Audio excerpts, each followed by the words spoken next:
Still can't forget the night someone kept knocking on my door, even though no one was ever there. It sounds simple when I say it like that, but simple is the last word I'd use for what happened to me during those 3 weeks in November of 2019. I've gone over it so many times in my head, and I still don't have an explanation. I'm not sure I want one anymore. 1. My name is Walt.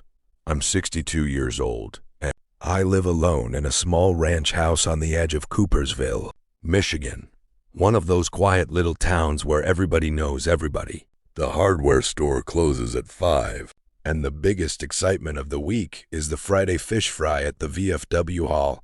I've lived in that house for 19 years, raised my kids there, buried my wife there, in a manner of speaking. She passed in 2017, and the house has been mine alone ever since. I tell you all that because I need you to understand. I know that house. Every creak, every draft, every sound the pipes make when the temperature drops. When something is different, I know. And on the night of November 3rd, something was different. 2. It was a Sunday. Cold, the way Michigan gets cold in November. Not just the temperature, but the quality of the air itself, like it's been wrung dry of everything warm. I'd had dinner, watched a little television, and gone to bed around 10. I'm a light sleeper since Carol died. The house has too much quiet in it now. I woke up at 2:14 a.m. I know the time because I checked my phone immediately. There was a sound. Slow, spaced out, deliberate. 3 knocks at my front door. Not frantic, not loud. The kind of knocking that says, I know you're in there, and I have all the time in the world. I lay in bed for a full minute just listening. Nothing else. No car in the drive, no voices, no wind rattling something loose. Just those 3 knocks hanging in the air like smoke. I got up, pulled on my robe, walked to the front of the house and turned on the porch light. Looked through the peephole. Empty. The porch was empty. The front walk was empty. The street beyond was empty in both directions under the orange wash of the street light. I stood there for a moment feeling slightly foolish and went back to bed. Kids, probably. Or my mind catching the tail end of a dream and dressing it up as something real. That's what I told myself. That first night, that's what I believed. It came back the next night. Same time. Close enough that when I woke up and looked at my phone, I actually laughed. 2:16 a.m. 3 knocks. Slow and certain from the front door. This time I moved faster. I was out of bed before the 3rd knock finished, and I crossed the house in the dark and yanked the porch light on and looked through that peephole within 10 seconds of the last knock landing. Nothing. I opened the door. Cold air poured in. I stepped onto the porch in my bare feet and looked left and looked right, and I walked to the end of the front walk and looked up and down the street. A cat watching me from a neighbor's hedge. Nothing else. Here's the thing about a knock that comes from nowhere. The absence of an explanation doesn't make you feel better. It makes you feel worse, because your brain keeps working the problem, even when there's nothing left to work with. The 3rd night it happened, I called the non-emergency police line. The officer who answered was kind.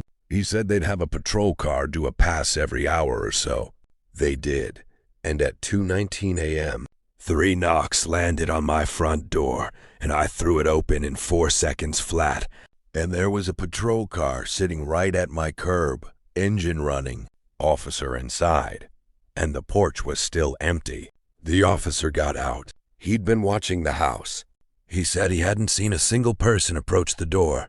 We stood on that porch, together in the November cold, and neither of us said anything for a moment. And then he said, "Sir, I don't know what to tell you."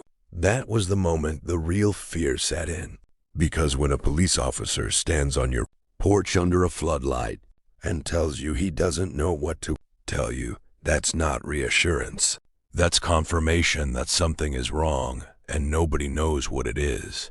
That's a true scary experience right there, standing in your own doorway. I bought a video doorbell the next day, one of the good ones, HD, wide angle, motion activated, with night vision. I set it up myself that same afternoon and tested it 6 times before dark.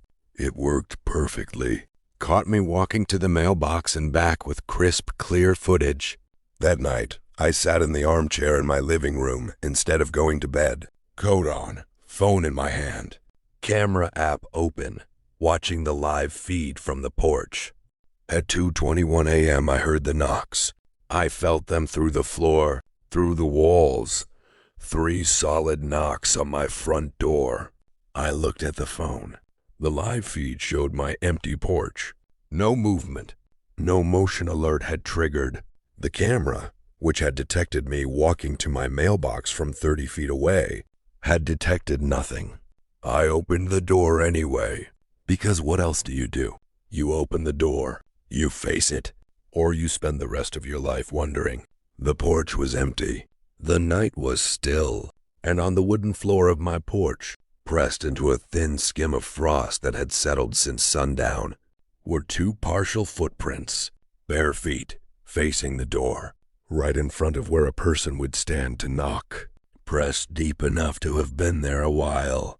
But the camera had shown nothing. No one walking up, no one standing there, nothing but empty porch. And then footprints that were simply there, as if they'd always been. The knocking stopped after that night. I don't know why. I don't know why it started either. I've never been able to explain what those footprints were, or how they got there, or what was standing on my porch in the cold Michigan dark every night for 3 weeks, knocking 3 times at a door that opened to nothing. I've read about infrasound, about animals that knock, woodpeckers, even raccoons on hollow infrastructure under a porch. I've had 3 different people look at that camera and confirm there's no malfunction, no blind spot large enough to hide a person. I've checked the frost theory 6 different ways. You don't press a partial footprint into frost without being there to press it. Some people hear this and say, ghost. Some say someone was messing with you. Some say you were half asleep and imagined more of it than happened. Maybe. I've considered every one of those things seriously and honestly. What I keep coming back to is simpler than any of them. Whatever was on that porch, whatever came to my door every single night and knocked and waited and left no trace, it stopped when I opened the door and looked it in the face. Or rather, when I opened the door and found nothing there. Which makes me wonder, even now, on quiet nights, when the house is too still, what exactly was I supposed to see, and why did it stop before I could? This is my real-life horror experience. I've never put it out there before, but if you've ever had something happen in your own home that you simply cannot explain, something that left you standing in a doorway at 2 in the morning wondering what the world actually is, I'd really like to know I'm not the only one. Drop your story in the comments. I read every single one, and if late-night true stories like this one are your thing, subscribe.